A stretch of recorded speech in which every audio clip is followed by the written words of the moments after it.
Isang bangkay na ang natagpuan sa gumuhong bundok ng mga basura sa Rodriguez, Rizal, habang dalawa pa ang hinahanap ayon sa mayor. Taliwas yan sa ilang kumakalat na impormasyong aabot hanggang 100 ang natabunan ng trash line. Ang mainit na balita hatid ni EJ Gomez. Grabe! Kawawa mga tao. Gumuho ang basura. Hindi namin alam kung may natabunan o wala. Gumuho ang bahagi ng Rizal Provincial Sanitary Landfill hapon nitong Biyernes. Nagulat lang din ako, biglang may mga dami nasigaw eh. Ayan mga tao, nasa baba na.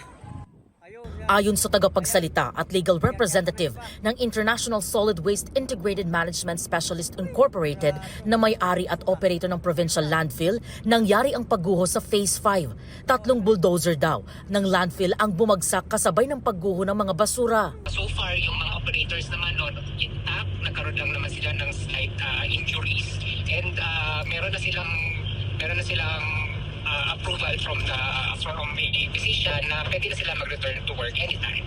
Nakuha na raw ang mga bumagsak na bulldozer at ngayon kinukumpuni na. Ayon sa grupong Kalipunan ng Damayang Mahihirap o Kadamay, base sa pahayag ng mga nakausap nilang nakaligtas sa pagguho, aabot daw sa mahigit 50 ang posibleng nawawala kasunod ng pagguho ng basura. Naninindigan po kami dun sa 50 plus na missing. Dun sa mga na-interviews, may sinasabi silang may isang bumagsak na bulldozer, nakatalon lang yung driver, kaya yung 20 plus nakataong kumakapit dun sa bulldozer. At dun sa isang bulldozer, may 30 mahigit nakatao. Kahapon, nagsagawa ang grupong Kadamay ng candle lighting sa labas ng gate ng landfill, kasabay ng panawagan nitong pabilisin ang rescue operations. 3 araw kasunod ng insidente, ang pamunuan ng ISWIMC, wala pa rin daw impormasyon kung may mga nawawala. Wala pa kaming exact number.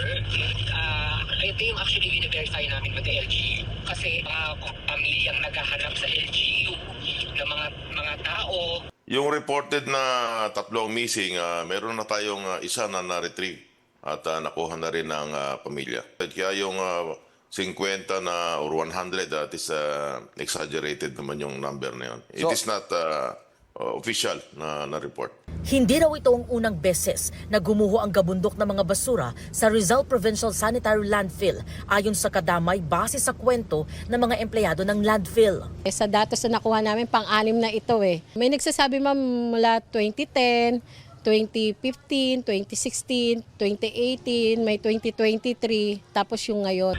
Conducting continuous operations 24/7 to check kung ano yung mga nangyari and to lay ground kung ano man yung mga lapses at saka kung ano man yung dapat makita pa. EJ Gomez, nagbabalita para sa GMA Integrated News.